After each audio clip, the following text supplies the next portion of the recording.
Olá, bom dia, boa tarde, boa noite. Então, vamos continuar, capítulo 10. Lembrar, gente, de umas coisas muito básicas, tá? Uma delas é você ter uma postura, né, para estudar. A cadeira que lhe deixa sentada de maneira apoiada, ok? Uma música clássica, né? Sempre. Aqui no YouTube tem vários canais que você vai poder acessar uma música clássica para deixar de fundo, porque vai abafando. Há pessoas que não gostam, eu respeito muito. Mas estamos aqui. Capítulo 10. Que coisa boa. Começamos com o primeiro, hoje é o 10º. Ainda faltam mais 3. Mas o importante é que nós estamos caminhando. E se você está chegando agora, inscreva-se no canal, deixe o sininho para quando saírem novos vídeos, tá bom? Sempre faça isso, isso é muito importante. Mas vamos ao que interessa, vamos estudar. Capítulo 10, Crise da Pedagogia Nova e Articulação da Pedagogia Tecnicista, de 1961 a 1969. Ok? Então, vamos lá. Item 1. LDB aprovada, o PNE de Anísio Teixeira. Esse é um tema que a gente vai discutir. 2. Acades e Lauro de Oliveira Lima, Piaget e a Escola Secundária Moderna. 3. O ISEB, Nacional Desenvolvimentismo e Educação. Aqui um pouco a câmera.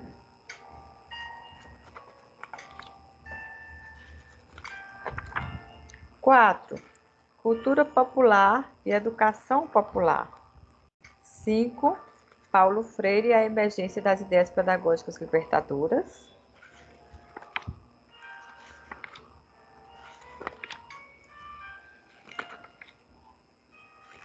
Taviani nos ensina de maneira bem minuciosa essas ideias pedagógicas e nós precisamos aprendê-las como professores e professoras que somos, para depois nos reconhecermos, né, na nossa pedagogia, na nossa didática, na nossa prática. 6. Apogeu e crise da pedagogia nova. 7. O IPES e a articulação da pedagogia tecnicista. Então, vamos a esses 6 pontos do capítulo 10. LDB aprovada, o PNE de Anísio Teixeira. Como eu costumo dizer, minha formação em filosofia me legou um tipo de estudo que ele tem a seguinte sequência, tá? Funciona, faz com que a gente guarde o conteúdo e faz com que, nessa altura do campeonato, né, 10 já, o capítulo 10º, a gente retenha algumas informações importantes. Então, gente, nós temos um sistema computacional, tecnologia de ponta, muito mais de ponta, né? Nossa memória, nosso organismo, nossa constituição de ser humano e de intelecto e cognição. Então, nosso cérebro funciona da seguinte maneira. Ele vê as informações e ele tem um lugar temporário, tem um lugar permanente e um lugar recente. Então, nossa memória recente é tudo o que acontece há pouco tempo. Nossa memória temporária, ele vai retendo ali algumas informações que acontecem e se repetem, mas não muito. Mas nossa memória permanente, ela registra e guarda na caixinha informações que nós dizemos ao nosso cérebro, que elas são importantes. E como é que a gente diz isso? Parece coisa clássica, né? Que eu vou dizer agora. Mas Está aprovado cientificamente. Repetindo, repetindo, repetindo. Então, para reter o conteúdo, nós precisamos dizer ao nosso cérebro que esse conteúdo é importante. Então, nós precisamos repetir. Ok? LDB aprovada, o PNE de Anísio Teixeira. Anísio Teixeira nós já conhecemos. Então, vamos agora para o PNE.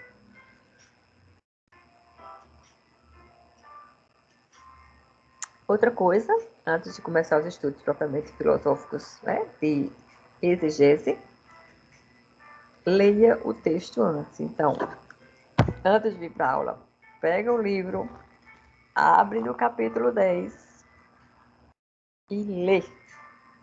Numa sentada. E agora vamos debater. Então, promulgada em 20 de dezembro, explica Saviani na página 305, de 1961, promulgada a Lei 4.024, nossa primeira LDB, gente. 4.024 é o número da primeira LDB promulgada em 1961. Guardar. 1961, Lei 4.024, a nossa primeira LDB. Isso é que o cérebro vai entendendo, que é importante, e ele vai guardar em uma memória permanente. Então, entrou em vigor em 62, conforme estipulado em seu último artigo. Esta lei entrará em vigor no ano seguinte ao de sua publicação, revogadas as disposições em contrário. Artigo 120. Então, na vigência da lei, a primeira providência tomada foi a instalação do Conselho Federal de Educação, CFE, o que ocorreu em fevereiro de 62.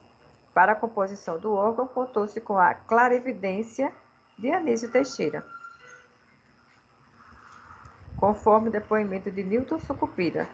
Também foi Anísio quem cuidou ainda, em 1962, da elaboração do Plano Nacional da Educação, previsto no segundo parágrafo do artigo 92 da LDB. O plano por ele proposto foi aprovado pelo Conselho Federal da Educação ainda em 1962, em setembro, e homologado pelo ministro Darcy Ribeiro. Certo? Então, o que foi que aconteceu? A LDB 4.024, 1961, que entrou em vigor em 62, elevou para 12% a obrigação mínima dos recursos federais para o ensino. A Constituição vigente de 1946, à época, havia fixado 10%, então aumentou para 12%. Tá? Mas manteve o recolhimento de imposto federal, mas manteve a obrigação de estados, Distrito Federal e municípios de 20%. Então, designado para relatar o Plano Nacional de Educação, PNE, no Conselho Federal de Educação, CFE, Anísio Teixeira esclareceu o sentido do preceito legal, mostrando que, ao determinar a divisão dos recursos em 3 parcelas iguais, ademais de assinalar a ação supletiva da União, o legislador também indicou que o âmbito de atuação do governo federal incidiria em maior proporção sobre os ensinos do nível médio superior. Tá? Então, nas palavras de Anísio Teixeira, citada aqui por Saviani, ele diz o seguinte: isso porque, sendo o ensino primário obrigatório para toda a população, exigirá normalmente recursos 2 a 3 vezes acima dos exigidos pela educação do nível médio e do nível superior. Veja a valorização da educação aqui primária, que a gente chama de educação infantil hoje, né? Só fazendo esse paralelo, né? Porque muitos aqui não acompanharam o ensino primário e secundário, mas eu fiz o primário e secundário. O tempo passa, hein? Gente, a figura central da educação brasileira em toda a década de 1950 foi Anísio Teixeira, tá? Ele manteve-se firme a posição e permaneceu na direção da CAPES e na direção do INEP de 51 até 64. Então, nessa condição, Ele criou em 55 o CBPE, os CRPEs, que funcionaram até meados dos anos de 1960. A própria criação do ISEB contou com a colaboração de Anísio Teixeira. Inspirou a fundação da Universidade de Brasília em 1961. Mais adiante, inspirou a fundação da Universidade de Brasília em 1961, cuja direção entregou a Darcy Ribeiro, né? E mais adiante ele assumiu a reitoria da instituição quando da passagem de Darcy Ribeiro para o governo Jango, primeiro no MEC e depois na Casa Civil da Presidência da República. Então, na avaliação de Anísio Teixeira, embora a LDB tenha deixado muito a desejar em relação às necessidades do Brasil, na conjuntura da sua aprovação, ele considerou uma vitória a orientação liberal de caráter descentralizador que prevaleceu no texto da Lei 4.024 de 1961. A aspiração dos renovadores, que desde a década de 1920 vinham defendendo a autonomia dos estados e a diversificação e descentralização do ensino, foi consagrada nessa LDB. Então, para Anísio Teixeira, isso foi uma meia vitória, ou seja, já foi um avanço, né? Bem, vamos para Acades e Lauro de Oliveira Lima, Piaget e a História Secundária Moderna, tá, gente? Foi também Anísio Teixeira quem prefaciou o livro de Lauro de Oliveira Lima, A Escola Secundária Moderna, de 1962. Conforme esclarece o autor, na explicação prévia, o livro surgiu da determinação da campanha de aperfeiçoamento e difusão do ensino secundário, CADES. Campanha de aperfeiçoamento e difusão do ensino secundário no Brasil. Ok? Então, a equipe da CAPES era numerosa, diz Saviani, aqui na página 308, para você ir acompanhando aí. E toda a aprendizagem é autoatividade. E que didática é simplesmente a arte de dirigir a aprendizagem e conseguir o esforço voluntário. Então, o sucesso dos seus estudos depende de você e não de mim. Você vai ver as dicas que eu lhe dou, você vai ver os estudos que nós fazemos juntos, você vai acompanhar aqui comigo esse processo intelectual, mas se você não aplicar isso na sua vida, o seu esforço voluntário está aqui. 1976, isso foi dito. Você não vai conseguir sucesso. Ok? Então, considerando que o background das técnicas que propõem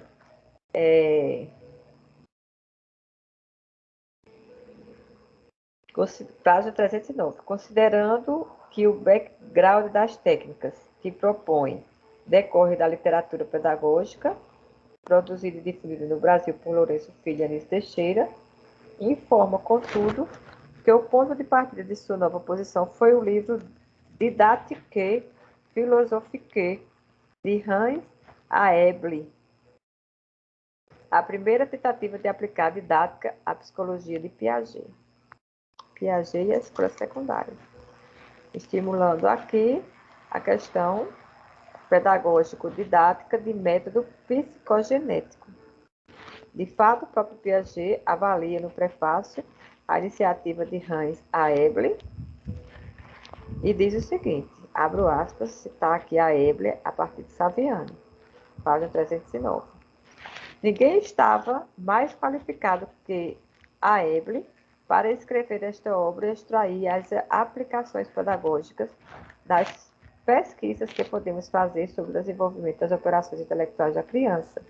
E na apresentação à edição brasileira, Amélia Americano Domingues de Castro se manifesta dizendo: a didática pedagógica pode ser considerada a obra que abriu para os educadores o caminho de uma didática que é ativa, por ser marcadamente operatória. Então, gente, a escola secundária moderna, a julgar pelas sucessivas reedições, teve ampla divulgação mesmo em 1960, ganhando uma sobrevida na década de 70. Vamos para o item 3, o ISEB, nacional, desenvolvimentismo e educação. Enquanto os debates em torno da LDB se concentravam na organização do ensino, polarizando-se entre os defensores da escola pública e da escola particular, a problemática do desenvolvimento nacional trazia novas exigências para a educação, ao emprestar uma nova conotação política ao conceito de nacionalismo. Então, gente, século XX aqui, Revolução de 1930, o contexto, né, da liderança de Hélio Jaguaribe, o ISEB originou-se do Instituto Brasileiro de Economia, Sociologia e Política, IBESP, ok? IBESP. Desse instituto se originou o ISEB, certo? Então, Saviano aqui na página 311, ele vai nos falar desse Instituto Superior de Estudos Brasileiros, ISEB. Bem, agora, criada em 1953, sob a liderança de Hélio Jaguaribe, o Instituto Superior de Estudos Brasileiros, ISEB, que é filho do Instituto Brasileiro de Economia, Sociologia e Política, IBESP, ele tem ali, vamos dizer assim, seu, né, bojo, membros influentes e importantes. O Conselho Consultivo, o órgão de orientação geral, com 50 membros, que na prática tinha função mais decorativa, Conselho Curador, órgão de direção, composto por 8 membros, diretoria executiva, composta por um diretor, escolhido pelo Conselho Curador entre os seus membros, a qual cabia executar as deliberações do Conselho Curador. Além desses órgãos, desses membros, dessas pessoas que fazem esses órgãos, dirigentes, o Instituto Superior de Estudos Brasileiros, ISEB, contava também com 5 departamentos aos quais cabia a organização dos cursos e atividades científico-culturais promovidas pelo ISEB. Então, no Conselho Curador estava Anísio Teixeira, né, responsáveis pelos departamentos de Filosofia, Álvaro Vieira Pinto, História, Cândido Mendes, Sociologia, Alberto Guerreira Ramos, Ciência Política, Hélio Jaguaribe e Economia, Evaldo Corrêa. Tá? Então, o clima do nacionalismo desenvolvimentista irradiou-se por toda a sociedade brasileira ao longo da década de 50 e nos primeiros anos da década de 60, penetrando na educação, na iniciativa de quem? De quem? Anísio Teixeira, né? A iniciativa de Anísio Teixeira de colocar em destaque todo esse trabalho do Conselho, né? Todo esse detalhe e todo esse desenvolvimento, ela tem que ser levada em conta. Vieram muitos autores, vieram muitos, Saviano nos explica aqui na página 340, né? Muitas contribuições. Então, também tinham posições diferentes, tá? Então, para a elite dinástica, o sistema educacional deverá preservar os valores tradicionais. As elites de classe média têm uma concepção liberal e universal da educação. Os intelectuais revolucionários entendem que a educação está ligada à ideologia. De acordo com a elite constituída por administradores coloniais, a educação deve ser adaptada à metrópole.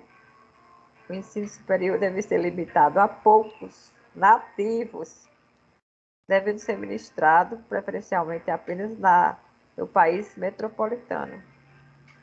Para os líderes nacionalistas, é importante essa informação, O sistema educacional deve ser planejado para promover a independência e conferir prestígio, mantendo-se o dilema entre educação geral e preparação da mão de obra altamente qualificada.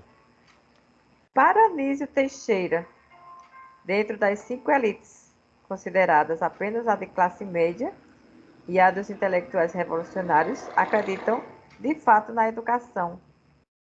Tá vendo? Anísio Teixeira, dentre as 5 elites consideradas apenas a da classe média, ele vai dizer isso, e a dos intelectuais revolucionários acreditam de fato na educação.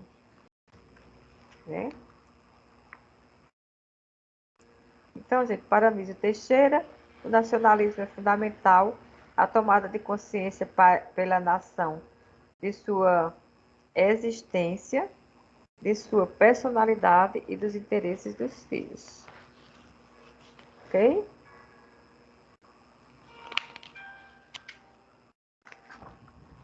Vamos ao quarto ponto. Cultura popular e educação popular. Bem, gente, esse ponto ele não é muito longo.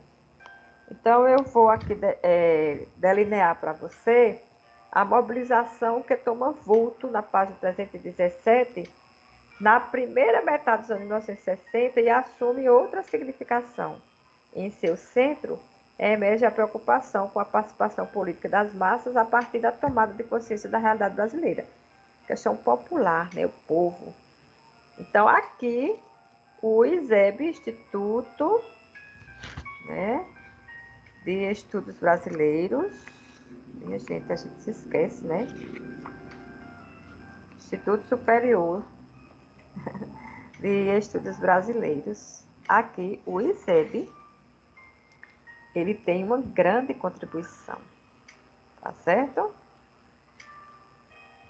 Além dele, a gente vai citar os Centros Populares de Cultura, os CPCs, os Movimentos de Cultura Popular, os MCPs. Também reflexões desenvolvidas por pensadores cristãos e marxistas no pós-guerra europeu e pelas mudanças que o espírito do Concílio Vaticano II tendia a introduzir na doutrina social da Igreja. Então, basicamente, é essa questão aqui da cultura popular e educação popular, onde na página 319, Saviani diz o seguinte: a expressão mais acabada da orientação seguida por esses movimentos e que maior repercussão teve no país e no exterior, nos é dada pela concepção de Paulo Freire. Então, o capítulo 5 é Paulo Freire e a emergência das ideias pedagógicas libertadoras. Então, nós estamos em ideias pedagógicas, tá certo? Nós estamos buscando esse entendimento. Então, agora nós vamos olhar as ideias pedagógicas e a emergência dessas ideias pedagógicas a partir de Paulo Freire como ideias pedagógicas libertadoras. Ok? Paulo Régulos Neves Freire nasceu em Recife, Pernambuco, em 19 de setembro de 1921 e faleceu em São Paulo, dia 2 de maio de 1997. Aí aqui você vai encontrar uma biografia, um registro fotográfico, ok? Você deve ter o seu livro, Saviani, ele tem para venda em sebos e também, não sei, em livrarias, acho que está esgotado. Mas aqui você vai ver, nesse ponto, essa concepção e essa ideia pedagógica, uma teoria para a questão do combate ao analfabetismo, tá? Isso é o grande ponto e a grande necessidade daquela época no Brasil, viu? Ainda hoje, né, a gente sabe que é necessário esse empenho. Então, Saviani cita muitos livros e eu vou destacar a Pedagogia do Oprimido, de Paulo Freire, né? Quando Paulo Freire, ele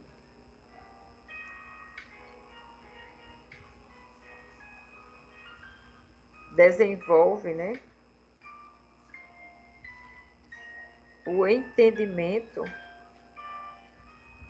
e a necessidade de fazer uma distinção entre ação cultural e revolução cultural. A ação cultural para a libertação se realiza em oposição às classes dominantes, enquanto a revolução cultural se faz com a revolução já no poder. Página 333. Com efeito, naquele momento, encontrava-se em pleno desenvolvimento a Revolução Cultural Chinesa, desencadeada por Mao Tse-tung. Desenvolvimento a Revolução Cultural Chinesa de 1966, que se estendeu até 76. Então, Paulo Freire diz o seguinte, citado aqui por Saviani: ainda que estas afirmações sobre a Revolução Cultural se possam aplicar a uma análise da Revolução Cultural Chinesa, esse não é o nosso propósito. Limitamos nosso estudo a um estudo da relação entre a Revolução Cultural e a ação cultural que propomos. E aí aparece de maneira clara, 1968, o movimento de rebeldia dos estudantes universitários, movimento aliado à repressão da primavera de Praga pela União Soviética. Então, Paulo Freire ali, ele tem um contexto mundial e ele reflete. Nesse caso, ele permaneceu no Chile até o final de 1960, tendo partido para o exílio ainda em 64. Dirigiu-se à Bolívia, né? Mas foi uma curta passagem. E aí a gente sabe, quem quiser se aprofundar nessa questão do exílio, deve buscar aí essa biografia freiriana. Então, o importante aqui é mostrar que Paulo Freire foi um educador, né? Entre os outros que lograram reconhecimento internacional, é esse pensamento, né, de postular a pedagogia, né, de observar claramente o contexto do aprendizado, né, e de legar para o Brasil e para o mundo um entendimento de que as palavras geradoras e do contexto da pessoa, elas são chave para que se consiga erradicar o analfabetismo. Bem, falando em pedagogia e em desenvolvimento pedagógico, vamos falar do apogeu e crise da pedagogia nova? Este é o item 6 do capítulo 10, tá bom? Nesse item, Saviani vai nos mostrar que em julho de 1964, Lourenço Filho ainda se revelava entusiasmado com o ideário escolar novista. No ano seguinte, Pierre Furtet redigia a introdução de seu livro Educação e Vida, de 1966. Então, nessa obra, mostra-se desiludido com o que ele chama de a boa-fé modernista da Escola Nova. Então, no campo da educação, há uma perigosa falta de acumulação das experiências e das inovações, uma descontinuidade no esforço criador, que não só provoca um grande desperdício, mas, sobretudo, tira a coragem de qualquer um, disse Furtet no seu livro. Aqui, a questão da pedagogia e da escola nova já estava realmente em crise. A escola nova, ela, né, se coloca como um clima de euforia com o movimento pedagógico renovador que contagia a sociedade na primeira metade do século XX. Você veja que Furter já está em 1966, já está na segunda metade do século XX. Bem, o IPES e a articulação da pedagogia tecnicista é o que vai tomar corpo e forma depois da pedagogia nova, né? Bem, na medida em que se ampliava a mobilização popular com as ligas camponesas no meio rural, lideradas por Francisco Julião, os sindicatos de operários das estradas, as organizações dos estudantes secundaristas e os universitários nos momentos de cultura de educação popular, mobilizou-se também a classe empresarial. Então, em 1959 surge o IBAD, o Instituto Brasileiro de Ação Democrática, IBAD, certo? 1959, tá? Pois é. O que Saviani quer nos mostrar nesse contexto dessa pedagogia tecnicista, ele também cita aqui a inteligência dos Estados Unidos, a Central de Inteligência dos Estados Unidos, a CIA, fundado por Ivan Hasslocher, né, de quem se dizia que era um agente de espionagem. Então, gente, esse Instituto Brasileiro de Ação Democrática era financiado por grandes empresas nacionais e internacionais, ó.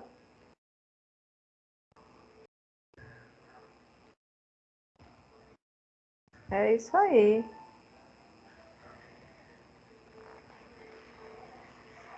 Entre as entidades com as quais se articularam as questões educacionais, nós citamos o IBAD, de Saviani.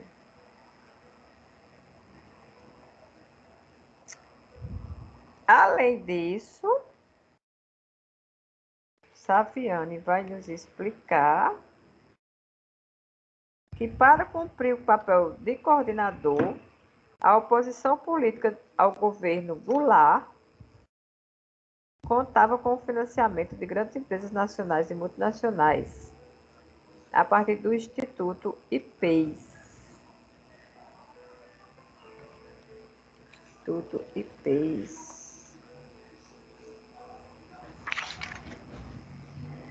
Ok? Então, vamos aqui pesquisando um pouco mais para a gente entender essa investida, né, dos empresários, que é muito dinheiro de multinacional, né, empresa nacional, para o Instituto de Pesquisas e Estudos Sociais. Instituto de Pesquisa e Estudos Sociais, IPES. Então, gente, aqui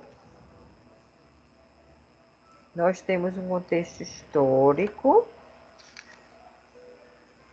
que vai desaguar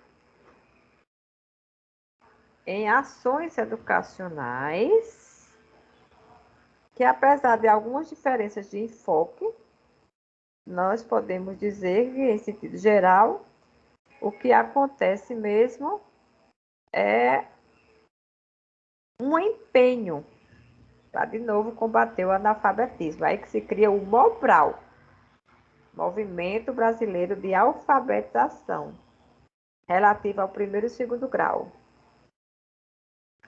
Brasil, né? Parando um pouquinho de Saviani e pensando aqui com você, né? Sempre com esses projetos, vai e vem, idas e retrocessos. Então, a concepção pedagógica articulada pelo Instituto de Pesquisas Educacionais, né, de Estudos Sociais, IPES, cria, então, aí, a partir de uma lei do ensino de primeiro grau, segundo grau, cria o MOBRAL. Então, gente, empresários ligados ao Instituto de Pesquisas e Estudos Sociais operavam em articulação com os colegas americanos, tá? E contava com a colaboração financeira também no planejamento da execução sanitária da educação nessa relação com os Estados Unidos. Então, o que foi que aconteceu? A Agência dos Estados Unidos de Desenvolvimento Educacional e Desenvolvimento Internacional financiava a educação no Brasil. O ZAID. A gente já estudou o ZAID, né? Não nesse curso de Saviani, mas em uma aula de História da Educação que eu ministrei pela Universidade de Brasília. Depois você dá uma olhadinha como professora substituta no momento que eu me encontro, né? E aí teve uma disciplina que eu falei da USAID. Por quê, né? Falar da Agência dos Estudos dos Estados Unidos para o Desenvolvimento Internacional. Porque esse financiamento na educação, quando os Estados Unidos saem de lá e vem para um país e ele investe, ele estreita a relação com esse país. E nesse contexto, em 1965, Saviani nos ensina, foram assinados vários contratos de cooperação, conhecidos como Acordos MEC-USAID, para os quais uma das justificativas apresentadas foi o êxito do Programa de Assistência Brasileiro-Americana ao Ensino Elementar, PABAE. 1956, ministro da Educação Clóvis Salgado, pelo governador de Minas Gerais, Bias Fortes, e por William E. Warner, diretor da United States of Operating Mission to Brazil, USOM-B, cria um centro piloto de educação elementar no Instituto Brasileiro em Belo Horizonte. De fato, do ponto de vista das partes envolvidas, a execução do acordo foi coroada com êxito. E o êxito do programa expressou-se nos números e na amplitude da abrangência. Então, muitas bolsas de estudos, né? Professores brasileiros fizeram curso em universidades dos Estados Unidos, de 1959 a 64. Foram realizados cursos supervisionados e técnicos. Foram realizados cursos supervisionados por técnicos americanos, disse Saviani, na página 346, né? Nós estamos na página 346. Então, 21 estados e o Distrito Federal e 3 territórios foram atendidos por esse investimento. Pedagogicamente, diz Saviani, aí eu vou ler, né? Porque essa parte que Saviani nos ensina é fantástica. Pedagogicamente, a perspectiva que orientava a execução do programa pode ser definida como tecnicista, evidenciada na ênfase dos métodos e técnicas de ensino, na projeção de filmes didáticos confeccionados nos Estados Unidos e na valoração dos recursos audiovisuais que os bolsistas deveriam aprender não apenas a utilizar, mas também a produzir. Então, Saviani aqui mostra que, pedagogicamente, a perspectiva que era orientada, ela pode ser definida como tecnicista. Gente, vamos combinar. A articulação da pedagogia tecnicista e esse Instituto de Pesquisa e Estudos Sociais, IPES, de certa forma, trouxe capacitação para os professores. Muitas bolsas de estudo, isso é importante para o professor. Professores brasileiros que fizeram curso em universidades dos Estados Unidos. Então, isso é um ponto de ideias pedagógicas que a gente precisa refletir, precisa pensar, tendo pedagogicamente uma perspectiva orientada pela uma execução definida como tecnicista. Ficamos então com essa reflexão.